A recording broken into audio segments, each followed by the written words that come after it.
Aloha and welcome to the Neutral Zone, MauiNeutralZone.com. I'm your host, Jason Schwartz.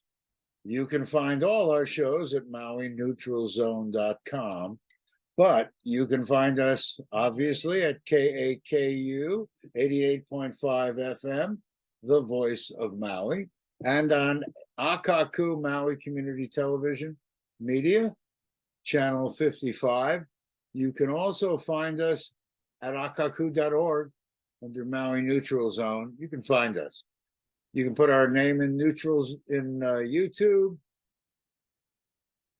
Welcome to our show.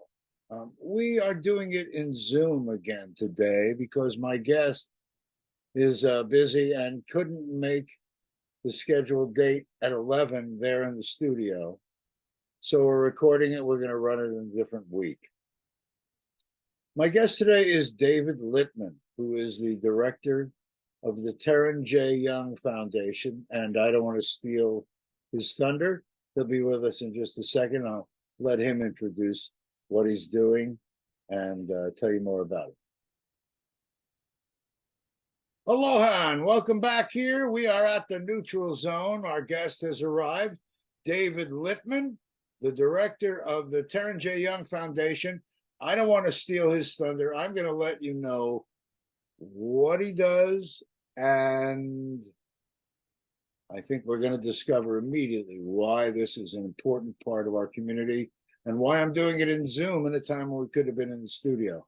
He's busy handling things like right now, huh, David? Isn't that right? Yeah, we have urgent youth things popping up, unfortunately. Yeah, it can be a reactive environment sometimes, unfortunately. So TeranJYoung Foundation means to me that you're going to be doing all kinds of things, but your part is please let our audience know. Yeah, who are we? What do we do? We've got multiple. Right, TeranJYoung Foundation is a nonprofit that is an operating foundation. Funded primarily by Celera James and the wife of Genesis Young, who's our executive director. So we're a privately funded nonprofit with many different programs. We do programs in schools, trying to create what we call restorative schools, where the focus is less on punishment, more on social and emotional skills and learning and healthy conflict resolution. Let me just for a second. Yeah. When you're speaking it like our audience knows, you said things in a hurry that you went by. I did. You're right. Yes. Juicy things, Slow down. All the different pieces. Give them a bit of taste. You're the director of the TeranJYoung Foundation. Is yours like a division of it, or you call yourself? Well, I'm the director of programs and training for the foundation, and then there's an executive director, Genesis Young. And so, but I was primarily hired to oversee one of the programs, although I'm kind of involved in all of them. Sure. I was hired to open up our teen shelter, which is a short-term shelter for teens 12 to 17 who have a need for sanctuary for whatever reason. And then, it took us 4 years to get that thing built. I got hired. They thought they'd be open in 6 months, and we bought a building, had to renovate it, and with all the permitting and construction and everything else, it took 4 years. Things took a long time to actualize. Exactly. Right? So you're. Let me see if I get it in a nutshell. I'm purposely slowing it down because I can tell. No, I'm going a mile a minute these days, so I appreciate you're right. That. I was going to say you're being a director of an organization. It's a youth bridge back into programs to support them because they've had some kind of conflict, right? Is that what's up? Yeah, it could be for a few different reasons, that youth might come here. I mean, some of them are here because they're in the guardianship of child welfare services. They've been taken from the homes, and they're trying to figure out long-term placement for the youth, and there's nowhere to put them short-term while they figure that out. But we also have families that just come to us, and we have a grandmother raising kids, and they're teenagers, and they're out of control. They need a break, and they need help, and so they can send them to us to get some space, and then we can try to help coordinate resources and programs and services for them.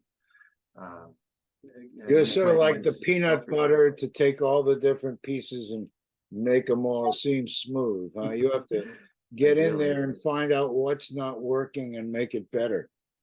Yeah, and it could be different case by case. So, but for whatever reason, if a youth needs then that So short-term space. where is your place now? I know, but Well, I'm yeah, not. yeah, we're in Wailuku. We're right in downtown Wailuku, right near the post office. So you wouldn't know it if someone was coming to the area. They wouldn't know that you house these situations. And do you have counseling from there? There's a sign out front. Technically, Yeah. we're just a child care institution, right? We're not. That's all we're licensed to be, is to take care of kids, keep them safe, keep them fed, clothed. That's our primary function. That being said, we do have space in our building to, say, bring in counselors or do other programs, in our building, after school programs, drop-in programs, outreach programs. And then we can bring in resources for the youth. We do sort of try to coordinate for the youth and their families. Technically, we don't provide that many services, other than we do have our mediation services where anybody in conflict can come and get support in resolving conflict, and we'll use our mediation skills with the families, right? So we do So that on. do you work in a bridge? So you're like, I'm just talking out loud. Yeah. You're like a bridge, like kids been in trouble and now he's in school and they're finding a way to deal with this situation. Now you have a child there with you, and that child might have been heading to a jail direction, maybe, and you give them some space and you sort of give counseling in that you're showing, like you say, you're showing them a different way of interacting with people, which is what you were talking about, right? Right. We try to be an environment that can be a model for them to see, what healthy living can look like, in the sense of people resolving conflicts in healthy ways and are functional and communicating, and try to create that safe space for them and give them a refuge, as well as a model for some healthy behavior. And then we try to help the families get the resources they need as well. Our main goal with the youth would be to reunite them with family, right? To get them back with their families. Or find a long-term placement for them, maybe with another family member, or even Hanai family. But and then if that doesn't work, then of course then you're looking at foster care, the foster system, and trying to get them into foster homes or treatment programs, or other types of programs and things that might be servicing them better. So we're just we're kind of a facilitator for that, and a short-term holding space, as well as trying to add in our own educational pieces, though, right? And programs for the youth and the families to help just in general. Well, it's interesting when someone's in that position as a youth, or even as a big youth, but the environment and the counseling and like I say, a different patterned environment than their home, and you're counseling the home environment to understand also a different kind of communication style. So that's really an important thing in what you're doing. I don't imagine you're long into existence yet, and where I'd say, okay, I bet your limitation is now go find foster care places. You Right, talk about finding solutions to these things, and it's like, well, remember that thing about little boy corner that sat in the corner with his finger in the dike, or am I missing a couple of nurses together? The Dutch boy with his finger in the dike, keeping it together. Yeah, we're keeping it all together. It's almost like you're holding back a wall. You're trying to take care of an incredibly important thing in someone's life, in a system that has been showing in general that it's inadequate. So you're helping model future young men and women, yeah, right? Ideally, yeah, because they're only with us potentially a short period of time. Our goal is sort of a 30-day or less kind of stay, because we want to free up the bed for the next youth in need, right? So we have 13 beds, and we want to rotate. We don't want to necessarily just take 13 kids and have them for 5 years. We want to be able to help hundreds and hundreds of kids, right? Well, I think of it like an aloha house for the non-alcoholic. How's that? Or women helping women, but no one's got to hit you. It's a different kind of a bridge treatment system. Right, that's an important point to make, is that the only qualification really for entry for our program is that they have to be between 12 and 17. They can be of any gender. And then they just have to be able to do basic self-care, clothe themselves, feed themselves. We can't provide that level of care. and also they can't really be an active danger to themselves or others.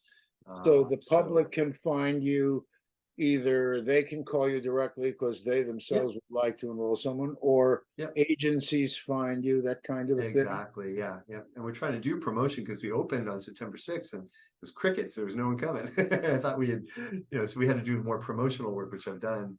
And we've had 5 youth so far. We're only 2 months old. We've serviced 5 youth so far.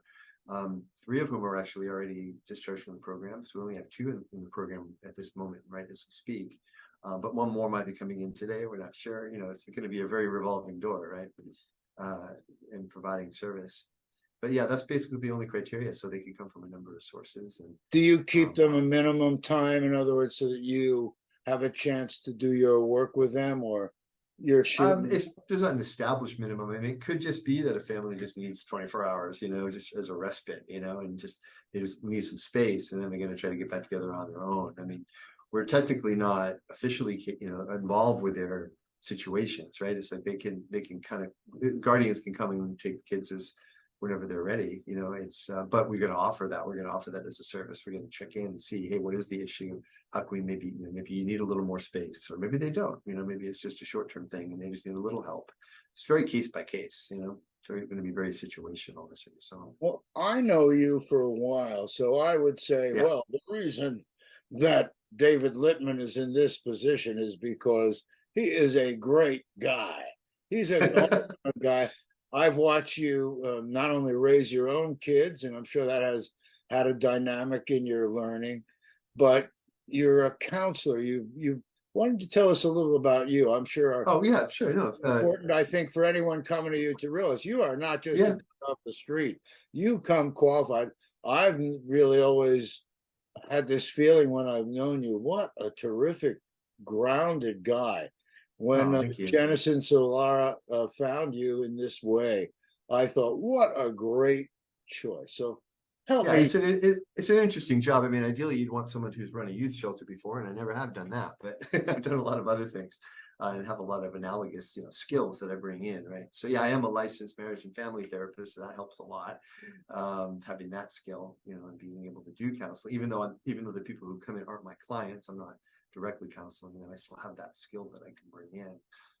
But I also come from like a really diverse, weird background. I came out of the corporate world in my early years and did a lot of corporate training and event organizations, in different roles. So I feel like, and honestly, when they hired me, even though the shelter wasn't open, all this time preparing for the shelter, I've gotten to get to know the resources in the community and really get involved with different organizations that, bridge agencies like the Maui Kaika partnership that, brings together agencies and government agencies and nonprofits that are devoted to helping prevent child abuse and neglect. They meet once a month, and the Kulike meeting that the court produces that gets, again, agencies together to help kids stay out of the justice system. And, so I've got to know all the different resources of people and players, which really helps when it comes to trying to figure out and make referrals, and try to solve the problems. Well, I'm looking forward to seeing you over the years, but I know in this time, probably these are the times when you're training a staff and trying to bring together people and elements. What have you found as far as the people that in your staff, and what kind of backgrounds do they share? I'm letting our audience, the way I'm thinking, letting our audience kind of really get a feeling for you guys. I know you have a thing for peace and a thing here very recently, but we're not so well known in the community, right? Yeah. No, we got really lucky. I mean, I was told, oh, you got to hire people. That's so hard to do now. It's so hard to get good people. I mean, one of the things we decided to do is to pay a living wage to people, which I think really helps attract good people, which I think is living our mission to be, of peace and sustainability. I think that's a big part of it. But we were able to really hire some good people. A number of them have experience in youth shelters, which is great. And some of them don't, but we hire some younger people though too as well, because they're closer. People who've been sort of in the system, right? They came out of the system, the foster care system, other systems on island. They grew up here, so they know the youth. They can connect with the youth in a really direct way. So we call our staff. I was asking one of our cultural advisors. We have a Hawaiian cultural advisor as well that works with us. A number of them actually, because we want to be culturally sensitive to the youth who are coming in, and just in general, be more culturally sensitive and respectful of diversity and where we are here on this island. And I asked Kumuluana, so what do we call our staff? Because this is what they do. What should we call them? And I wanted to give it a Hawaiian name. With permission, of course, but she said, I think it would be very fair to call them kia'i, because kia'i are guardians and caretakers, right? That's what they do. So that's what we call our staff. That's the job title. If you're a youth shelter, kia'i.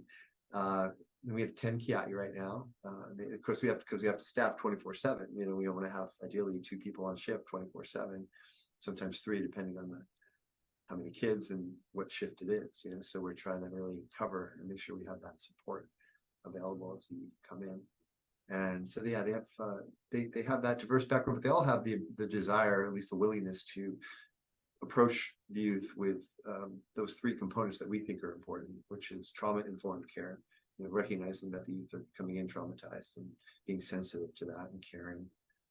This thing called nonviolent communication that we could spend hours talking about, but if anybody wants to Google it, nonviolent communication and Marshall Rosenberg, you can look that up on YouTube, and there's all kinds of great videos of Marshall talking about it. He's the gentleman who created it. But it's basically a way of doing peaceful conflict resolution and having healthy relationships. So we bring that in, and what we call restorative practices, which are, this idea of not using punishments and rewards as much as building relationship and paying attention to the kids' needs, and certainly having protective boundaries, but trying to be more collaborative in our approach with working with the youth. So, they're all on board with that, and we train them on that. Some come with more or less of that, but my job is to train them and build the culture here and really have that established. So it really is a safe place that's healthy for the kids. And then some of them come in with different skills. Someone's got to cook every meal. So we've got some people who are better than others at cooking, and other people who jump in to do the cleaning. And we're trying to. It's a very flat structure. We're not trying to have a lot of layers of management. So the people that come don't get interactive with their, like you say, so someone's cooking meals for them rather than them sort of getting into a house situation. Well, it's a home environment, right? So so the youth are helping as well. Like we're giving the youth chores. It's an open space layout. So there's the bedrooms, and then there's a common space in the kitchen, and so everybody's sort of living together, and we're all trying to model a healthy family environment, basically. Like I said, it's going to be interesting over time to see the different dynamics that happen. I'm sure next time I speak to you, you'll tell me, well, the justice system has a hole here and over there, and new services could use, and mental health comparative, and we should use it. Yeah, we already know that. Yeah.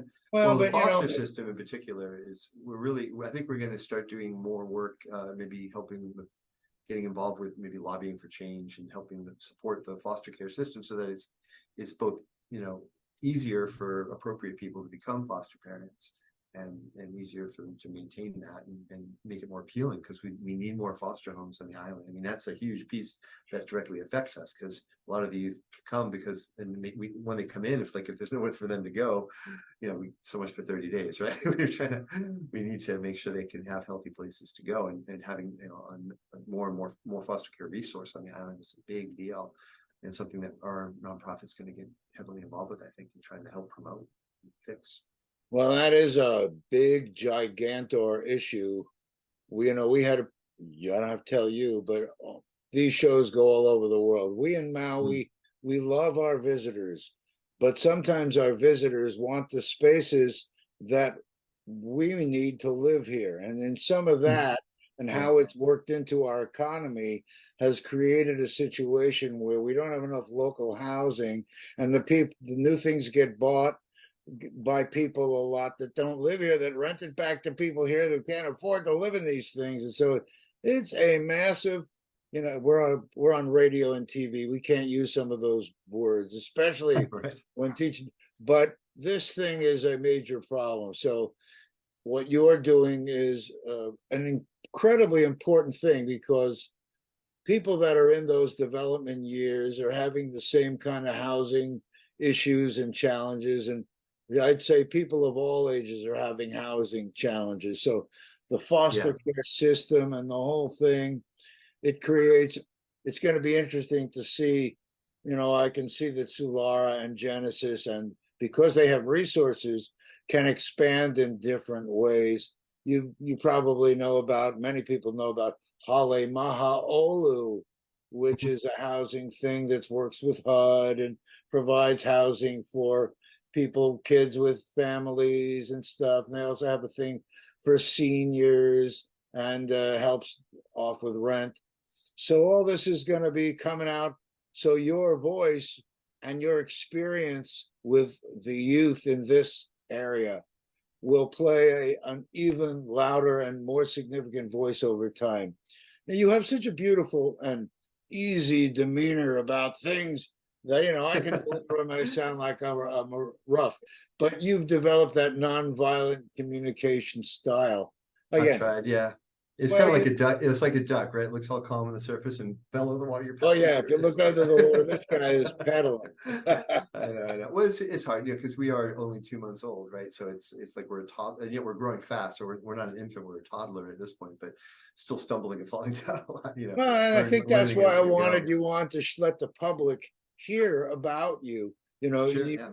Because I have the good fortune of, like you, having been introduced to a thing called Mankind Project. And little Right. did I know, this guy saw David Litman around. I knew his wife Christina and her mom, and but then when I got close and said this guy, I thought, man, this guy is talented. Oh, Yeah, thank you. we're going to direct him into something.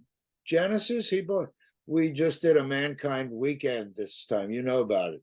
Sure, A yeah. new warrior training adventure. And I've had people come to me that have gone through it and said, that guy Genesis, he really helped me in this. We're not talking the details of the training, but, Sure. his background and his approach and his beautiful heart have really opened up this opportunity to put someone like you. I mean, that to me is interactive with our community in a way. People that have money do all kinds of stuff, and they throw Right. money at this agency, throw money at that agency.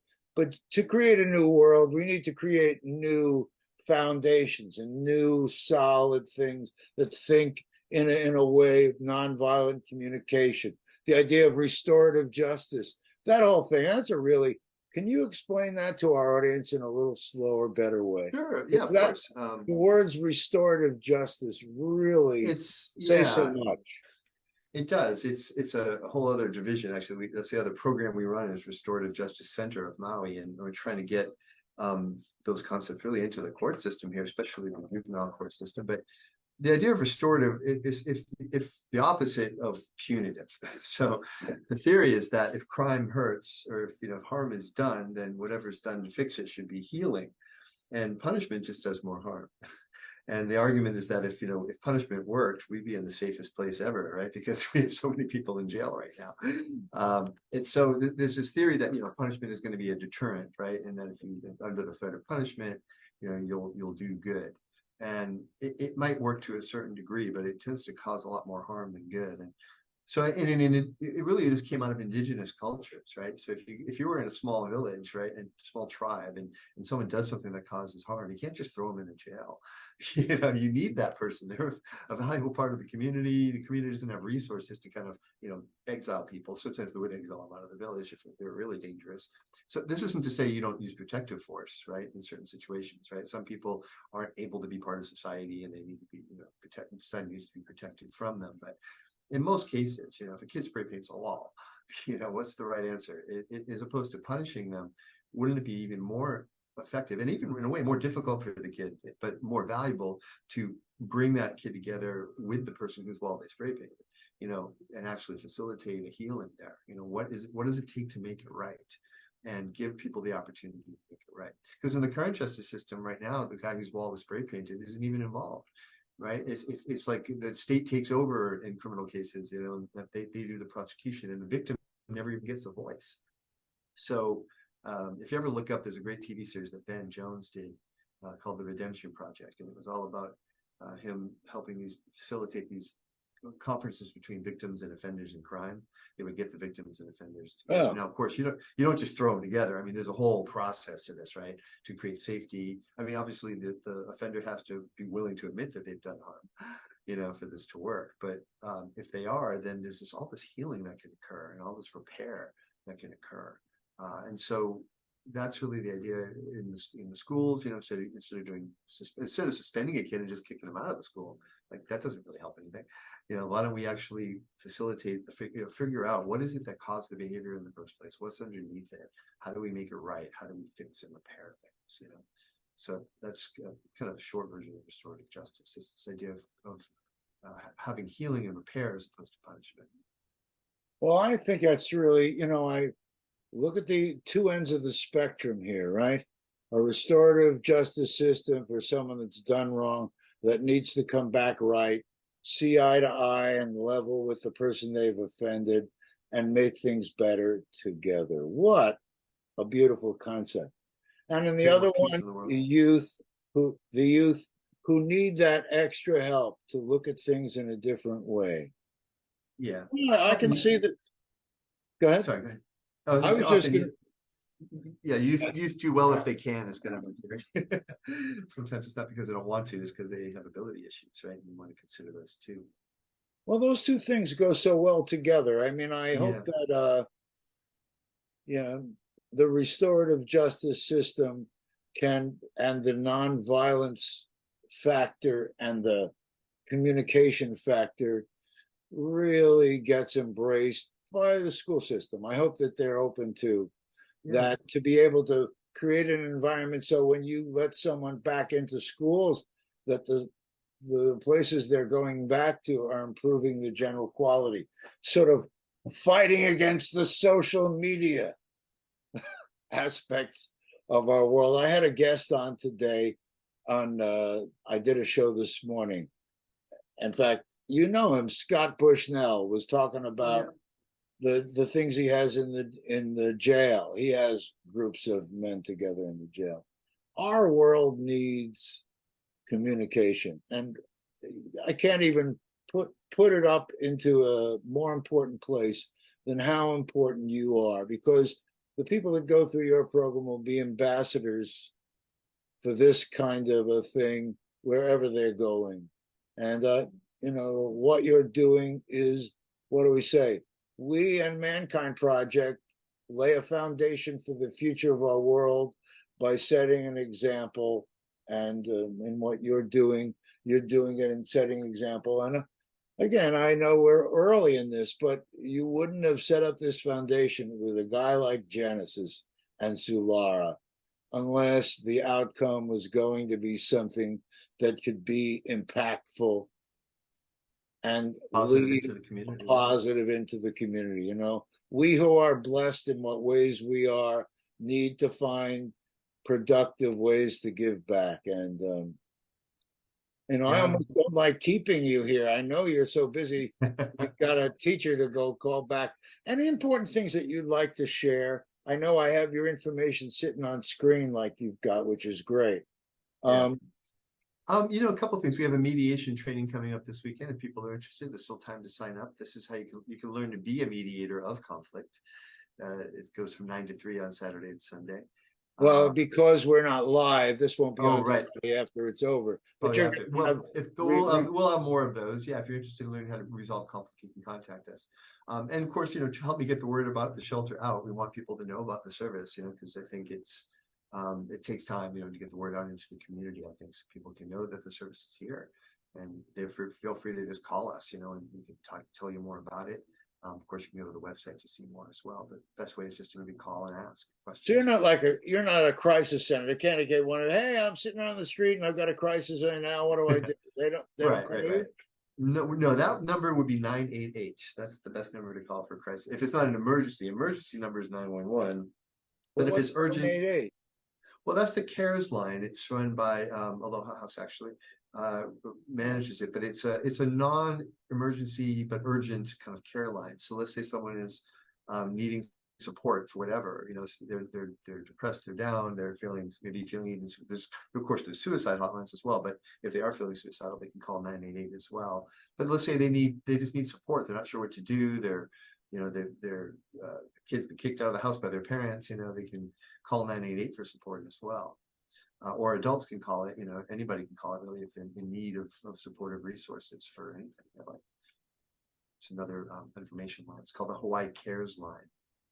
Well, that's good to know. See, everyone needs Yeah. that. Yeah. But so and any other things? Because I know only reason I'm saying it this way.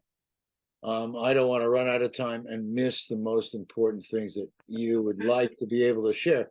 I want to have you back, and if you have anything that you'd like to ever deliver into our show, you are welcome to jump in on any show. You know, we're a call-in, call-out talk show, which is which hopefully will, sometimes we're going to create situation when you're there in the studio, people will call in and talk about a subject that you'd like to, so you can promote it and we can do it live on TV and radio. See, we hope to provide a bridge, again, fill in a hole where we can do good, you know, like you guys. No, I think we hit it. I think for now, and I look forward to coming back, and thanks for giving me the time and space. David Litman, you are a gentleman. I hope that our public realizes the TeranJYoung Foundation, TeranJY.org. It's up there on screen, but if you're on radio, you haven't seen it. 808-866-0833. Info at Teran, TeranJY.org. Info at TeranJ.org. David, info at TeranJY.org. Yep. What did I forgot the Y? You put an extra J in there too. So it's just info at TeranJY.org. Yeah. Okay. Well, I want our audience, they're going to listen again and say, well, that guy Litman, this guy Schwartz, he just cut him off. Well, no. Well, I just want to be sure, because sometimes as host, I get a little puffy. But what you're doing is really very important. Thank you for all you're doing, and thank your benefactors for funding the work that you do, my friend. Thank you, Jason. Thanks for the work you're doing as well, for getting all those great messages out into the community. Appreciate it. My pleasure. Have a good day. You too. Aloha. Aloha. Well, there you go, audience. We're on the neutral zone, but we're anything but neutral. David Litman, TeranJYoung Foundation in Wailuku, Maui. Aloha. We'll see you again.